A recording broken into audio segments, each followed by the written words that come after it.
Welcome to the Healthified Mother. I'm Kristi Dugan, and this is my sister Sherin, and we are going to be talking today about birth, pain-free birth, her experience with it, my experiences with it, and just a lot of things. So welcome, Sherin. Thank you. Excited to be here. So tell me about how you learned about pain-free birth. Where did that come from for you? Well, I'd already had 3 kiddos, and my first pregnancy was extremely difficult. It was about 24 hours, 26 hours from the time I went in to be induced till I had the baby in my arms. It was horrific pain, and I didn't want to experience that again. So when I got pregnant with my second baby, I started looking into things like hypnobirthing, having a midwife there, water birthing, things like that. There ended up being complications with that pregnancy, and I didn't get to have the baby at a birthing center. It was at a hospital, and it wasn't a great experience. A little better than the last one, but still not great. So my third baby, again, I was like, hey, I'm going to do it at a birthing center. This is going to be great. And for whatever reason, the state that I was in had kind of shut down birthing centers at that point. And so it was really difficult to get a midwife who would actually birth in a birthing center. So I was like, well, I guess it's the hospital again. And but I did more training and more practice and, learning about breathing and exercises and water birthing and all that kind of stuff. And that pregnancy delivery was pretty awesome. Really short. It was about an hour and a half from the time I felt my first contraction till the baby was in my arms, which was great. So once I got pregnant the 4th time, I was like, hey, this is going to be the perfect birth. I'm going to make it work this time, because I knew I already had a lot of tools and there was just a few things that I was missing. And so I just started searching for, further knowledge and praying that God would work miracles over, bringing me the right information. And so my baby was due in October, and we did have complications again. It was not going to be able to be at a hospital. Unfortunately, my pregnancies have a lot of issues. But it was to be at a hospital, or it was going to be in a hospital? It was going to have to be at a hospital. Yeah. Okay. It wasn't going to be able to be at a birthing center. So, and I found that out at only 4 months pregnant, because I started having blood clots. So I had to be on blood thinners and I had to be tested weekly. And anyway, and so in June, I think it was the end of June, I came across a gal online that Kristi also knew, and she was talking about how she was going to start teaching a birthing class on how to learn how to have pain-free births. And I was like, cool, this could be what I need. So I kind of watched her for a little bit, watched her talk about what she was going to, kind of teach in the class. And so the beginning of August, I was like, yep, sign me up. Let's do this.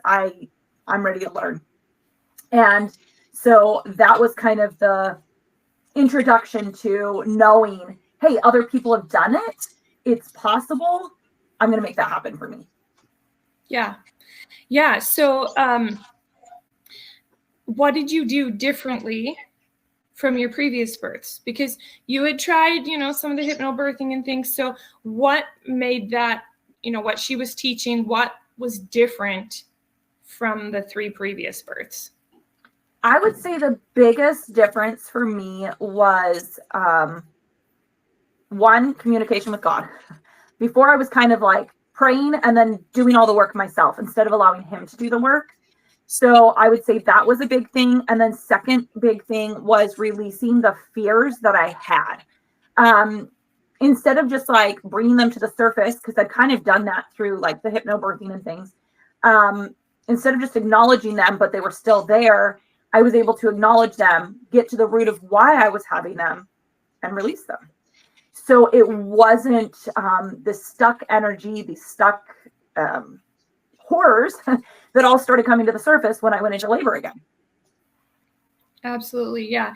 And I experienced that as well, because I had already had 6 births when I took the class, and I was pregnant with my 7th, and just thinking about labor was like, oh, I already feel it in my back. Like, it already hurts just thinking about it.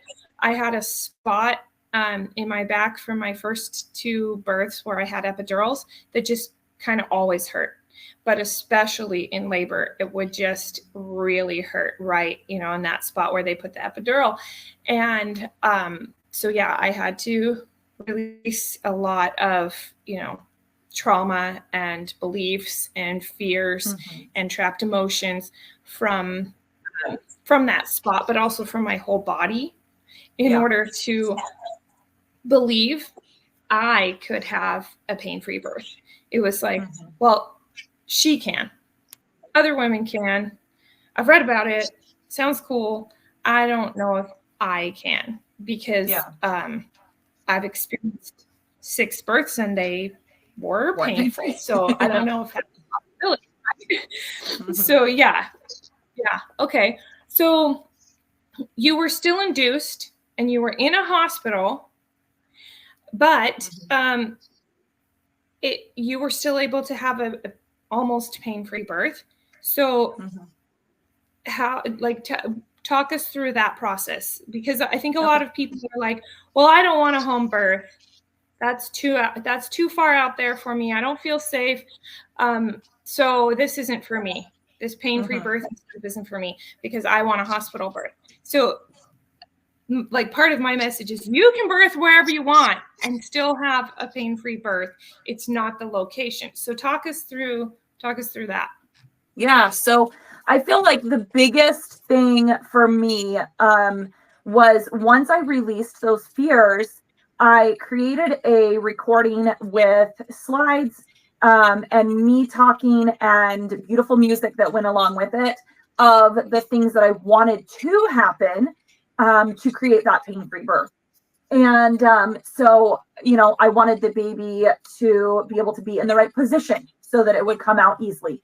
I wanted to be able to labor in comfortable positions for me, not just in a bed, because, a lot of times the doctors are just like, okay, lay down, let's do this. So I wanted to make sure that I communicated all of that properly to whoever was going to be in the room with me. But I made, I think it was 12 different slides, and it was all in the positive. So I didn't say, I don't want this. It was just, these are the things I do want to happen.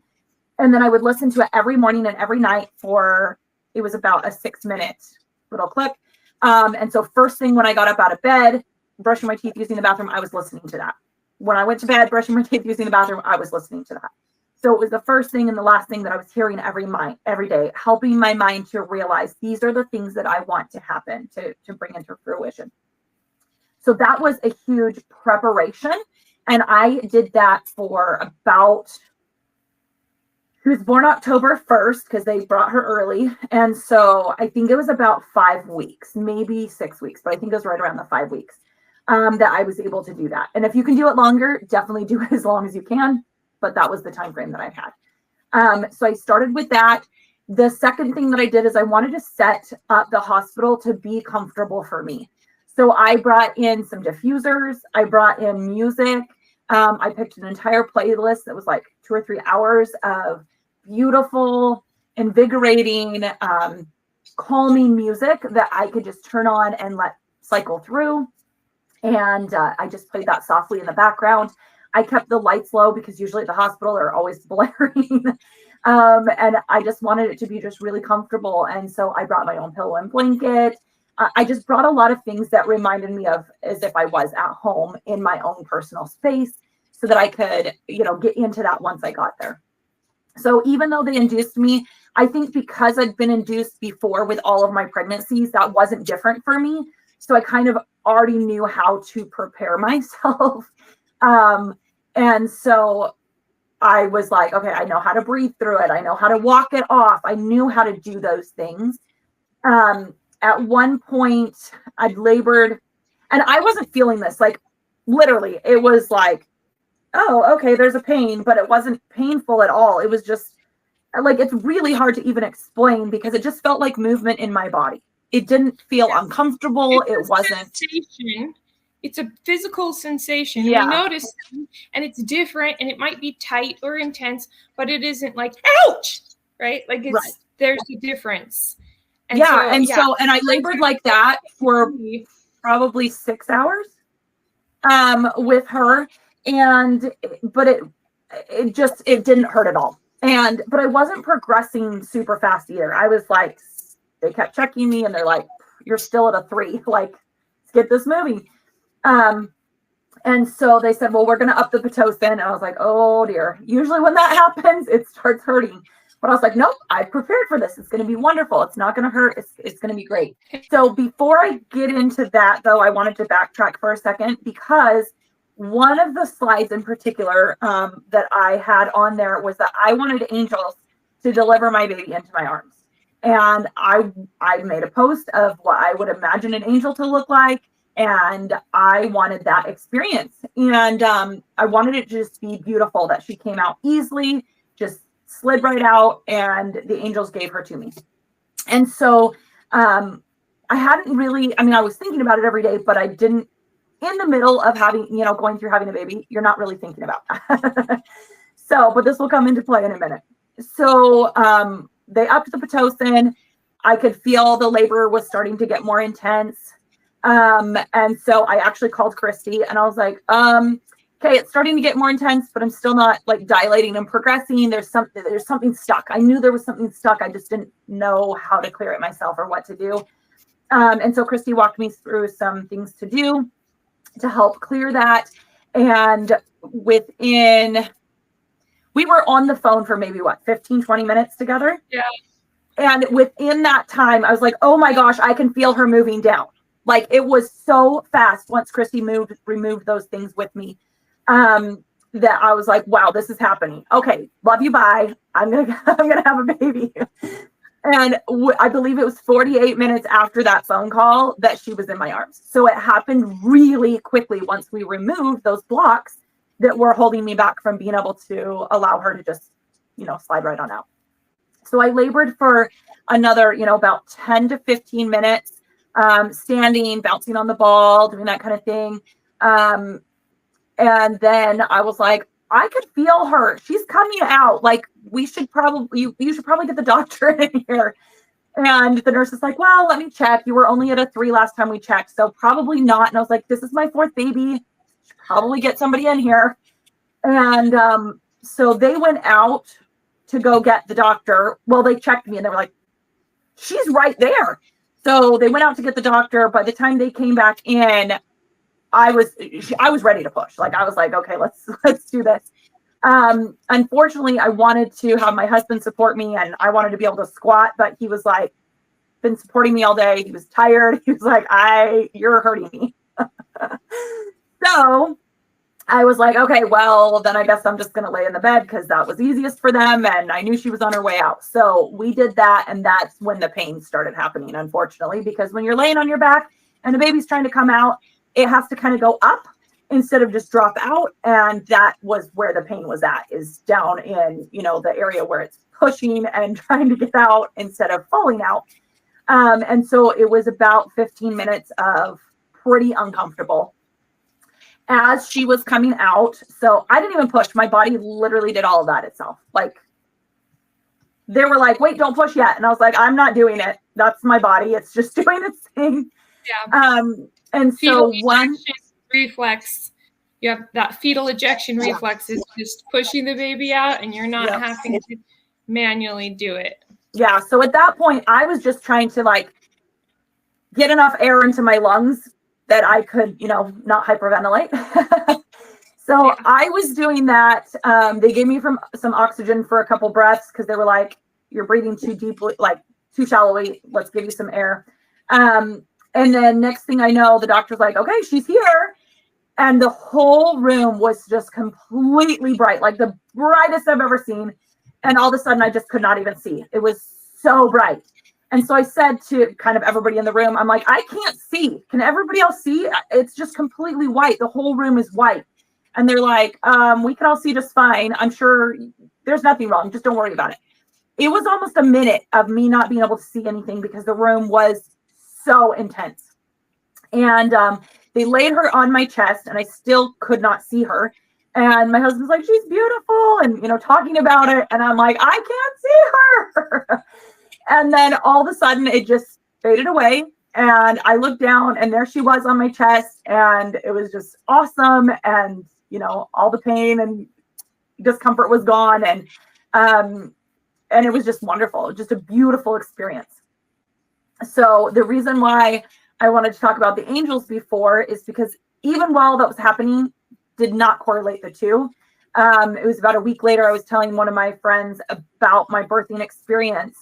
They did not know that I'd asked for that in my birthing plan for weeks and weeks and weeks, beforehand.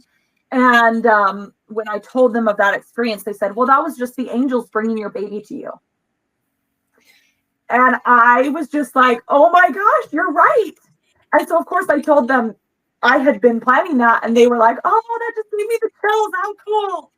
And so I just thought, when you manifest things and you coordinate with Heavenly Father for it to be His will, He will send the angels to bring your baby to you. And it will be a beautiful experience.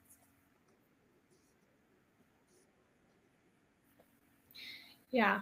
Absolutely. I have definitely felt angels at my births, and just knowing that you're so close to heaven right there. I mean, you are bringing a spirit to this side of the earth, and this dimension, this life, and there are angels involved, and they're assigned to do that. They are there to help us, to guide us, and they're angels of birth. That's their job. That's their task, and I've felt that, and I've felt family members like dad and grandma and other people with the twins. I could feel both of them there, and I was like, I know, like you just know, it's like you can't see them, but you know that they're there, and it's a knowing, and just this intense feeling of like, hey, I recognize this. If you walked into the room, I would recognize your energy, because I've known you for my whole life. And it's the same kind of thing where you're just like, I feel their spirit. Mm-hmm. I know it's So yeah, that is so beautiful. And I think that you hit the nail on the head when you said manifesting, like when you are co-creating something with God, you are saying, this is what I desire. Help me receive it. You plan it, you prepare for it, you believe for it. And that, I think, is where the step that most people miss in experiencing a pain-free birth, or even in experiencing a easy birth, right? Because a lot of people, they're like, I call it in my book, I call it wishful thinking. They go in and they say, well, here's what I want, and here's what I'm hoping for, and I've been praying for this, and maybe they wrote a birth plan, maybe not, but they skipped some of those steps of co-creating, manifesting. And so they miss that experience because they haven't put in the time, which you only had 5 weeks. So it's not like you have to have, oh, I didn't find your book in time, I didn't find this course in time, I didn't, no. Yeah. It doesn't matter. What you have to be willing to do is put in the time to believe it, to experience it as if it's already happened, to feel the emotions inside of you as if it's already happened. And so when you are experiencing it, when it is happening, of course, that's how it goes. You've already seen this, you've already done it, and you're like, well, yeah. And that's so different than, like, with my first birth, I had so much wishful thinking, like, I can do this. I mean, my mom had 9 kids, women for years, thousands of years have had babies. I can do this all natural. I don't need, any thing from the hospital. And then, first thing, I was only 38 weeks, and all my babies, except my twins, have come well after 40 weeks. So here I am at 38 weeks on Pitocin, thinking I'm having a natural birth. Like, it's not natural. My baby wasn't ready to come out. So I was like fighting against my own body. Right. Yeah. And, they're just upping the Pitocin because it's not working. And after almost 24 hours, well, it had basically been 24 hours. And I was like, how much longer? And they're like, you're at a 7. So it could be, a couple hours or 15 minutes. We really don't know. And I lost it. And I was like, okay, give me the epidural, because I had no energy left. Of course, they wouldn't let me eat. So I'm just like ice chips and starving, and I'm exhausted. And they had my feet up in stirrups, it was so uncomfortable. So I got an epidural, and the baby flipped over because he had been face up. He flipped over, but it was still another like 45 minutes of pushing, because I couldn't tell when to push, because they're just telling me. So I could feel my hip felt like it was being ripped off, because the epidural only worked on like half my body, but I still couldn't feel like how to or when to push. Anyway, it was just like, that was nothing like I hoped or planned or thought. So it was just, it feels really defeating. It was wishful thinking, because I hadn't visualized, I hadn't actually, thought it through and believed that I could have that. Because in the back of my mind that whole time, I believed it was going to be the worst pain of my life, because that's what everyone had told me. It was going to be the worst pain of my life. And so it was like, well, that, you got the ant. You manifested that. The ant is trying to control this giant elephant and say, it's going to be a great birth. And the elephant's like, I don't think so. I'm going this way. I'm way too big for you to control me. And my conscious mind could not get my subconscious mind to really believe it was going to be fine and easy and piece of cake. It believed it's going to have to be really, really hard and horrible and painful, because that's what everyone talks about. So undoing all of that, like, and you talked about that you spent a lot of time thinking, believing, reading those statements, and you kind of do, like I tell everybody, you've got to counter the years and years of media. Like you kind of have to binge watch a bunch of pain-free births and calm and positive experiences and things to undo all of the stories and terror and trauma that we see on media our entire lives. The stories that our ancestors and relatives and friends have told all of our lives, right? So and you were able to work through that. And I think it is one of the things is key, like working with your body, gravity, not, I've had some of my babies pain-free on my back, so it's possible, but I was also in the water. Yeah. It's a little different, right? So because I was on blood thinners, I wasn't able to be in the water, unfortunately. And so it was so frustrating, because it was like, then I'm going to stand. Well, I didn't have the support to do that either. And so you still could have a pain-free birth on your back in whatever position, but you'd have to be mentally prepared for that. And I wasn't. I was prepared that I was going to have the baby standing up. And so it just kind of threw me off of the, where I was at. And I was like, oh, dang it. It's hurt every other time I've done it this way, so it's going to hurt again. Yeah, that belief, right? Okay. So you help women in your current job situation, business.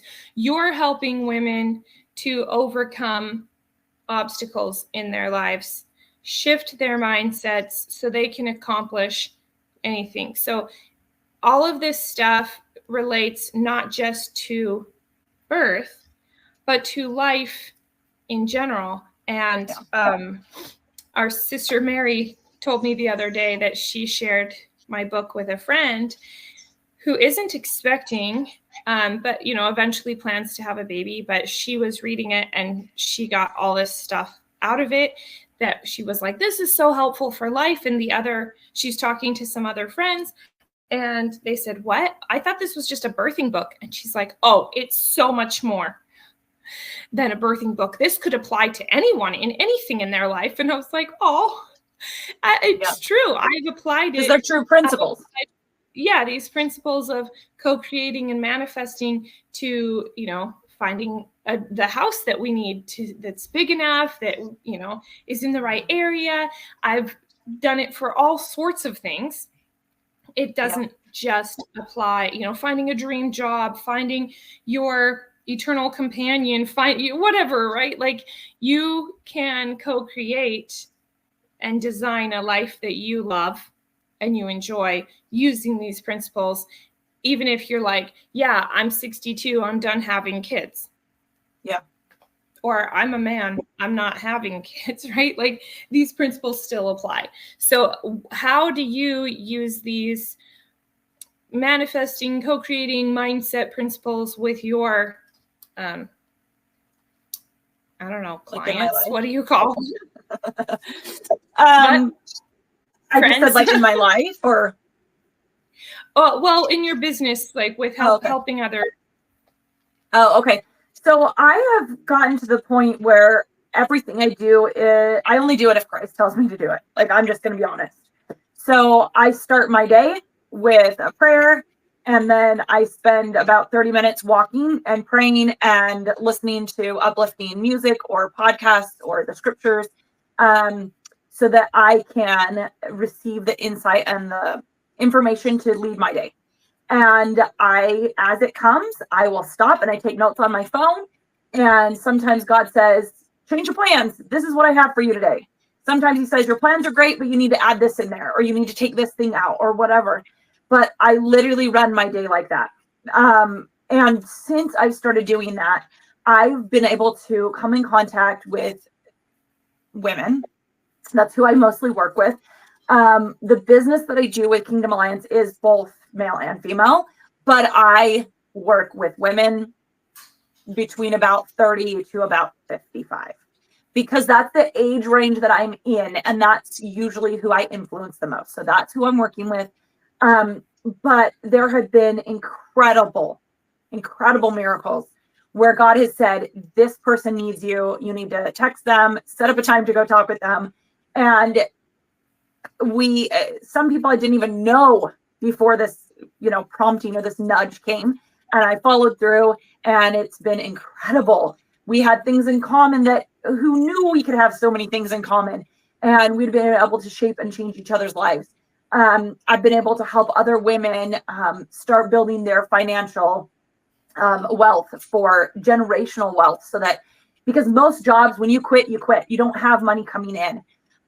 With this, it's so awesome because we get to build generational wealth. So even if I quit, the money that I've built up and earned will continue to go to my family. And so it's just a really different way of thinking about living and thinking about attracting things into your life, because when you're yoked with Christ, he's going to direct you and tell you, here's the steps you need to take every day. And as you do that, the life that you want is going to come to you, because you're following what he wants you to do. And that's what brings us joy. So just like when I started, listening to him and listening to my body and writing down the things I needed to, and whenever a fear would come up, I would write it down. I would breathe through it, tap through it. I would rip it up and I would throw it away, and I would release that. I still do that. When I have something that's like, oh, that seems really scary. Okay, I know you're telling me to do that, but I'm not comfortable doing that. I'm like, oh, wait a minute. I have the tools to get through this. Don't freak out. Don't allow anxiety to happen. And I just write them down.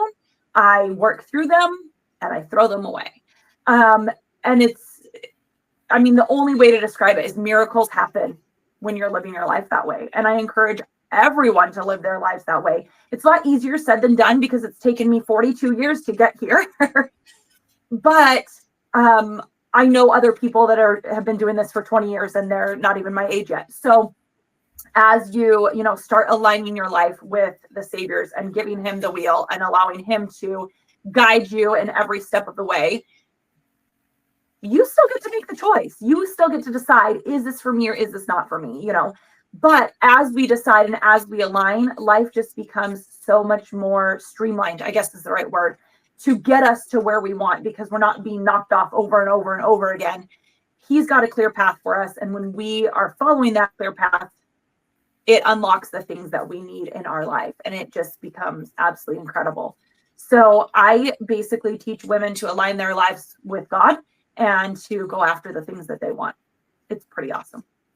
And it's very feminine. It's a very feminine way to live your life.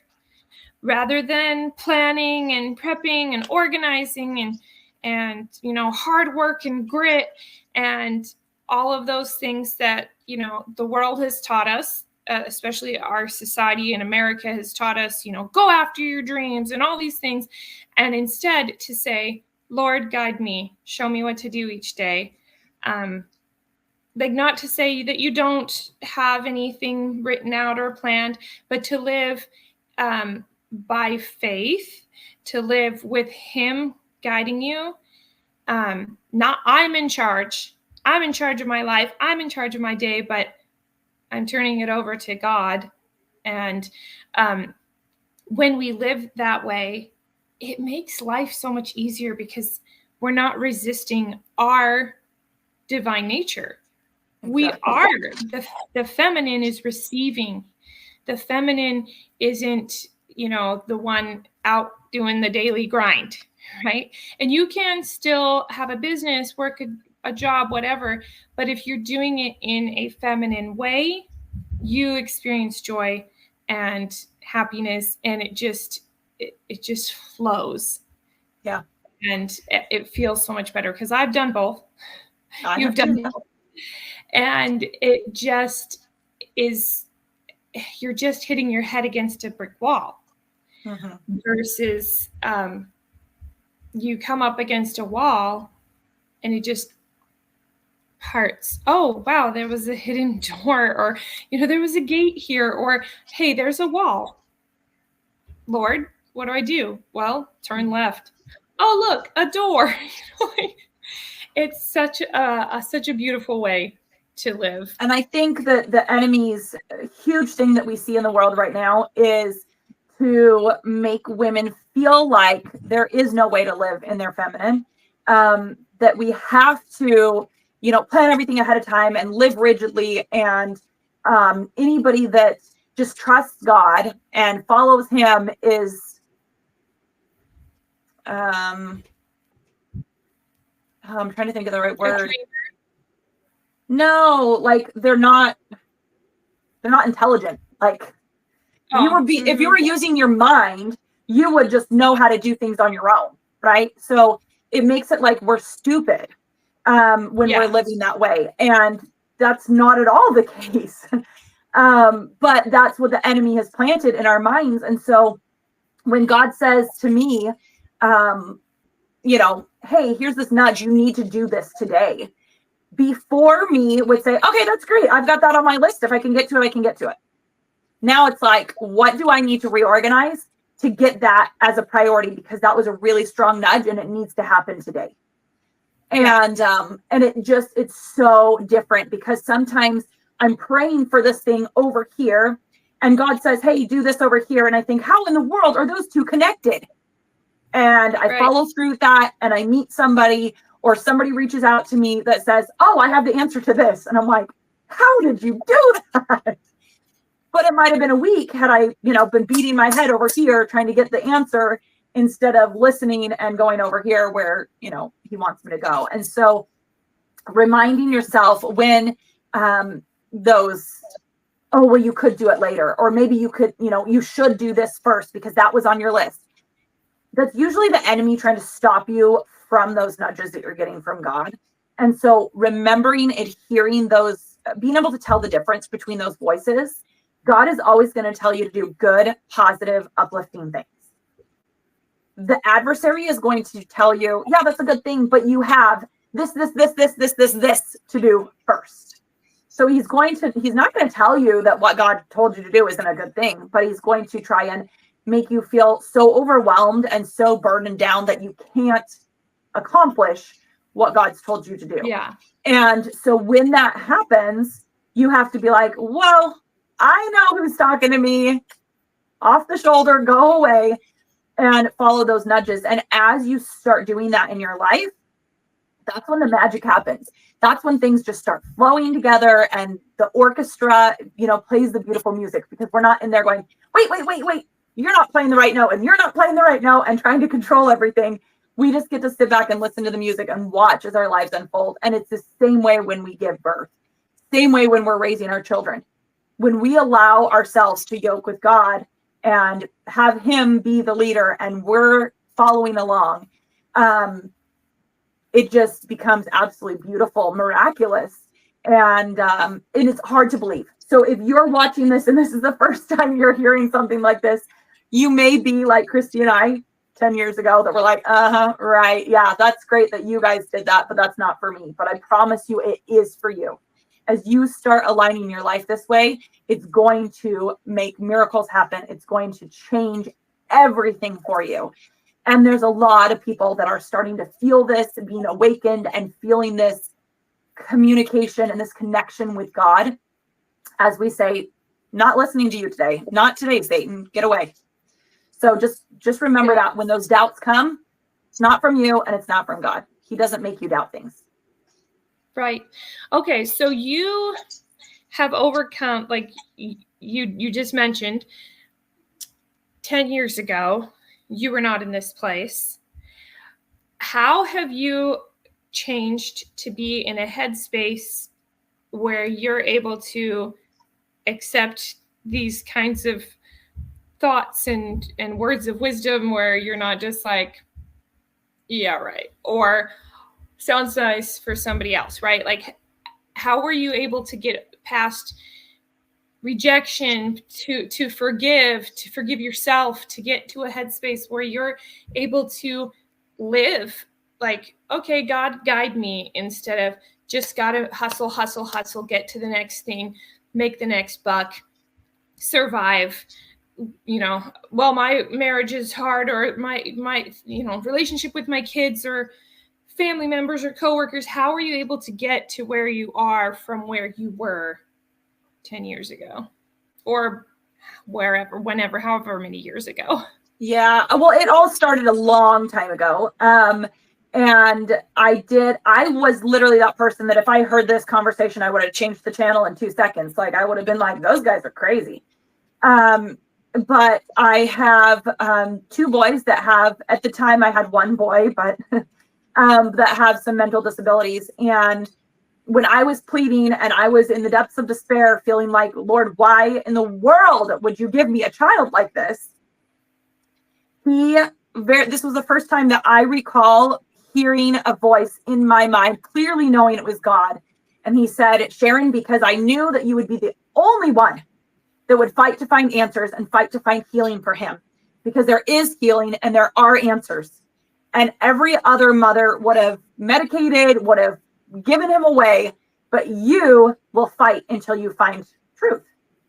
And I was like, what does that even mean? Like, I hadn't had those kind of experiences before, but I knew it felt good. And I knew, okay, I'm the right mother for him. And that kind of opened up me being willing to listen for more information, more knowledge and communication with God. But it still took years of getting to, he was 9, he is 19. So it was 10 years from that experience till I am where I am now. But I'd say the biggest things that I would suggest for somebody that's starting out is begin journaling. When God gives us information, if we're not willing to take the time to write it down, he's not going to give us more, because we're not going to practice it, we're not going to implement it, and we're not going to level up to be able to receive more. So as you receive that information, take the time to write it down, take the time to read back through it until you're practicing and implementing that. And as you do that, more and more will come. So that was a huge thing for me in being able to communicate and being able to build on the information. It's kind of like if you went to school every single day, but you never wrote anything down, you never took any tests, you're not really going to be able to build on what you're learning very rapidly. It's going to take a lot of work. But as you're practicing it and as you're writing it down and as you're experiencing it and living it, you're like, oh, okay, I'm able to grasp more knowledge, more information, more communication. And so as I started doing that, doors would open to me that I was like, oh, okay, this feels a little bit strange. I don't know what this is, but I'm feeling compelled to learn more, to seek more. And so I would go in that direction. And there were a lot of things that I was like homeopathics. I didn't know anything about that, but I felt inspired to start using that for my boys. And I looked into it, and it's been a game changer.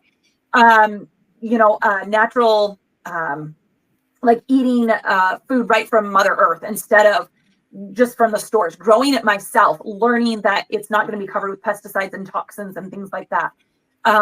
There's just so many different things that as the little light bulb came on, I was like, okay, I'll follow it. And I went after it, and I sought for more.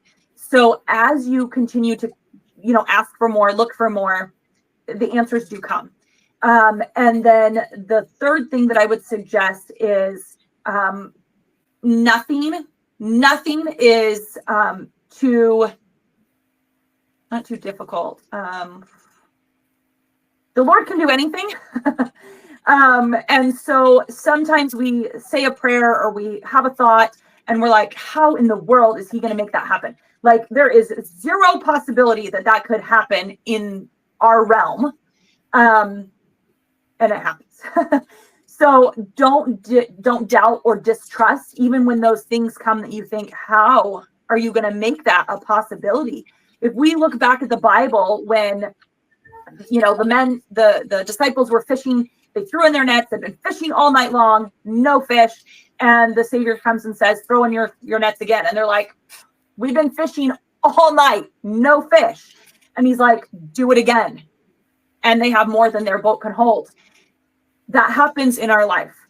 Sometimes we have to go at it multiple different times before the Lord's ready to say, okay, the door's open now. Here it is. And so just don't doubt those things. If the nudges come, follow them the first time. Don't wait 10 times. Don't wait 2 years. Follow them, and the doors will open and miracles will happen in your life. So don't take this the wrong way, but I would say that 10 years ago, you were, if I had to describe your character, skeptical, angry, overwhelmed, a little depressed. Yeah. And to see a lot depressed, to see that shift. Like, if you're in a place where you feel like this is impossible, I'm depressed, I'm overwhelmed, I'm angry with, life or the world or whatever. I don't trust I'm skeptical of everything. That doesn't mean anything, because in a few years in a few months, you could be in a completely different place. Mm-hmm. And it's not like, oh, you just have to be born with this certain personality to be this way or anything. Anybody in any walk of life can get into a headspace and live in a way that you allow yourself to be guided by God. Absolutely. To co-create with him and experience a life that you enjoy. I'm not saying that you or I don't have any difficulties in our lives, that all our relationships are perfect, that, our finances are just wonderful, that our health is perfect, we never have any illness or whatever. We're mortal. Yeah. We have difficulties and relationships and other people, and there's natural disasters like life. Yeah. But the part of life that we get to choose into, we're creating something we enjoy, that we like to experience, and we can not control that, but we can influence that. And that's, you can't make yourself have a pain-free birth. You can't make yourself have a perfect life, but you can certainly influence how your birth experience goes. You can influence how your life goes. And I think that's so key for people to understand, that it's not who you are, where your family, your background, your life experiences. No, those can play a part, but it's just a choice. Yeah. I'm choosing this. I'm going to learn about this. I'm going to dive in, and I'm going to choose to be a different, live my life a different way, not a different person, but I'm going to view life through a different lens. Yeah. And I'll say, I heard just this week, I mean, I've already been living this way, but I loved how this lady put it that was talking. She said, you have to be keeping the commandments to receive the information from God. If we're not living in harmony with him, we can't receive that information. And she said, I'm going to just pose to you just the very first 2 commandments. Love the Lord and love your neighbor. How many of you are doing that on a regular basis? Probably most of you are not. If you're questioning God, why he's not giving you things in the right timing, and why is my marriage falling apart, and why are my kids bad, and why this and why that, you're not loving the Lord because you're not putting your trust in him. So right there, you're breaking the first commandment.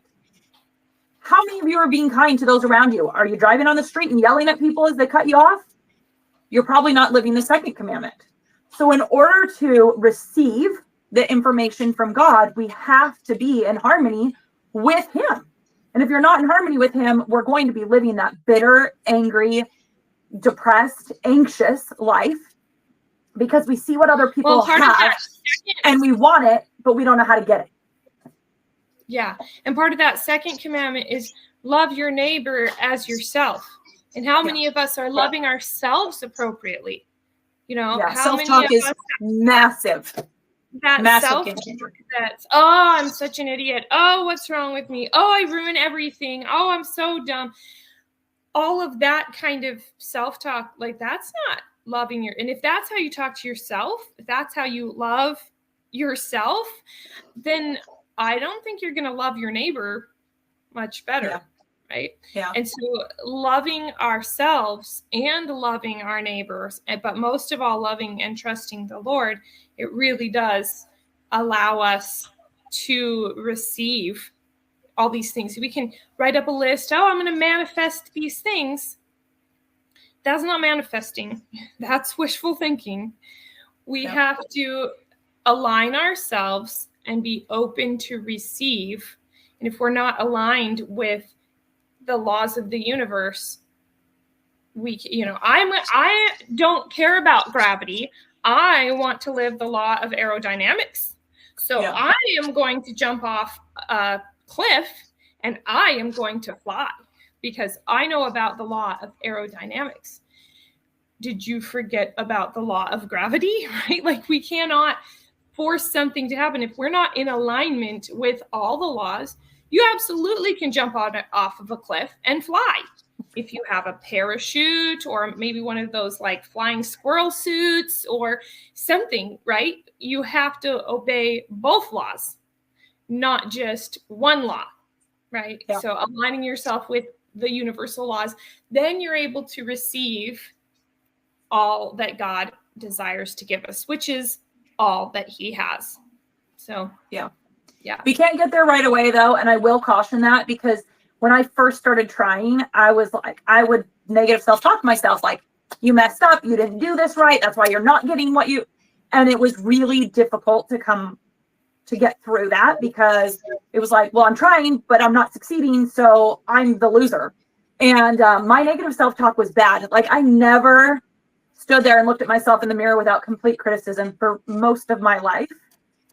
And I literally remember when that changed. It was about 4 years ago. And I looked at myself and I said, dang, you look good today. And I was like, where'd that come from? Like, that's not normal for me to talk like that about myself. And it's just gotten to the point where we had a lesson at church about words matter and how important they are and self-talk. And I was sitting there going, I don't have that issue anymore. I rarely ever find myself saying anything negative about myself anymore. And in that moment when I thought that, I was like, wow, look how far you've come. Like I used to be so mean and berate myself so badly. Like if I ever heard somebody talk like that to somebody else, I would have been like, what the heck is going on? Because I was so mean to myself. And I don't do that anymore. It doesn't even come into my mind or into my thoughts anymore. For instance, my boys still have some issues. We have not fully healed them. And so when one of them will be in their moments where they're extremely raging, and it's really difficult, especially when my son is 19 years old, full grown man, I used to just be like so angry and scream and yell and try and, be louder than him to get him to stop. And now I'm like, there's nothing I can do. This is all in the Lord's hands. And there's just peace and calm. And, I just ask the angels to come and help him and hold him and hug him through this. And that was not normal for me years ago. It was me trying to control the situation and, trying to figure out what's going on and why I couldn't stop it. And so just life has definitely shifted. Like Kristi was saying, both of us still have many, many trials. But as I'm going through those trials, they're no longer, oh my gosh, how am I going to get through this? This is horrible. Why? I literally ask, Lord, what are you trying to teach me through this? How can I be a better servant of yours as I go through this? Who can I reach out to? Who can I help lift their burdens? And as we're living our lives like that, things just become easier. It's so hard to even comprehend when you're in that stage that I was in 10 years ago, because we both grew up with the same dad, and he would tell us when we were feeling down or upset, he would say, go serve someone. And I hated him for that when I was growing up. I was like, I don't want to serve anybody. I want somebody to serve me. And so I remembered, when I was first going through pregnancy the first time, and I was sick and miserable, and I'd have that play through my mind, get up and go serve someone. And I was like, I can barely keep food down. I'm not going to go serve anyone. But I would have that come into my mind, get up and go serve someone. And the days that I did, I felt so much better. Again, that was 19 years ago, still really wasn't where I'm at now. But now I'm to the point where I'm like, oh, today might be hard if I just sit here and think it's going to be hard. I can't change it anyway. The Lord's got it. I'm going to get up and go serve someone. And I have a beautiful day where I am able to influence people and they're able to influence me. And we have miraculous, experiences together. And I'm not stressed all day thinking about the issue. And the issue resolves over time. Sometimes it's that day, sometimes it's 3 months from then, but it happens. And so that is the stage that, eventually you'll be able to get to as well, as Kristi and I are in, where you allow God to use you as an instrument in an orchestra for someone else while he is playing your orchestra for you. And it's incredible. Yeah. And, it's crazy how there isn't a place that, there isn't a destination, right? There isn't a place to get to. Like, you're not going to be there yet. Where's there? Everybody's at a different stage. And yesterday in church, we were talking about how with children, we have these, developmental stages, and we recognize we don't expect a second grader to be at this stage of a high school senior. But once you're 18 years old, everybody ought to be at the same stage. Like that just kind of goes out the window, and you're an adult now, so you should be at the same stage. You should spiritually be in the same place. You should, emotionally, physically, like, hang on, we're still babies. Yeah. At 18 years old. We're still babies at 42 years old. We're still babies at 42 years old compared to God. And there isn't a place, this physical location or, this destination. Once I'm there, I'm perfect, because the light just keeps growing brighter and brighter. And as you turn on a brighter light, you level up. Oh, how come I didn't see all this dust? I thought my room was clean. Oh my goodness. We get all that taken care of. Lights get brighter. Oh my goodness, there's cobwebs. It just keeps getting brighter and brighter until the perfect day, as heaven. But until then, in this mortal life, we're never going to be perfect. We're never going to be done. We're never going to be there. we're just going to keep moving along. And I think part of that is that when we're on that path, or when we start on that path, we think, oh no, I had a negative thought. Oh no, I was angry. Oh no, I had this negative emotion. And rather than fight and resist and berate ourselves and be negative and upset about it, we can just say, okay, I'm experiencing anger right now. All right, that's an emotion. I am not anger. I am not bad because I experience anger. I am a person experiencing anger. It will pass. Okay, I'm noticing that. All right, I'm feeling a little better. And as we can kind of step out and separate ourselves from the emotions that we experience, from the thoughts that pop into our mind. I'm not the thought. I'm not the emotion. That's how we're able to just keep moving through and leveling up, rather than, that's it, can't do this, I'm a failure, I give up, not worth trying. I tried that whole manifesting thing. I tried, so many people say that, right? Like, I've tried this thing, but I've tried everything, nothing works. It's not too easy. Yeah.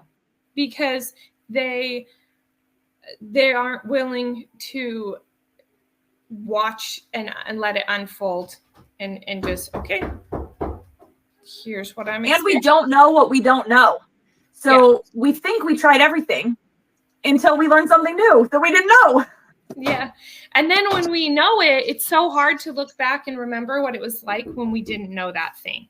Yeah. So, yep. Yeah. Well, thank you so much. It's been fantastic having this conversation. I'm excited for people to look into what you're doing. Do you have a website? Because I'd like to link that in the I can get that sent to you. Mm-hmm. Send me over it's Kingdom Alliance. Kingdom Alliance, and you have your Instagram handle, anything that any way that people can follow and keep in contact with you, because I know that a lot of my listeners and followers aren't in the stage of having kids anymore. They're done with that, and it's like, cool, I'd like to change and have this different mindset and headspace, but I'm no longer in the stage of having babies, so that doesn't apply to me. Well, it might apply to you, and you might be able to work with them. So, and they can find me at just SherinStark.com. So SherinStark.com. And then that kind of directs them to my different things that I do. Awesome. All right. Well, thank you, and everybody have a great day.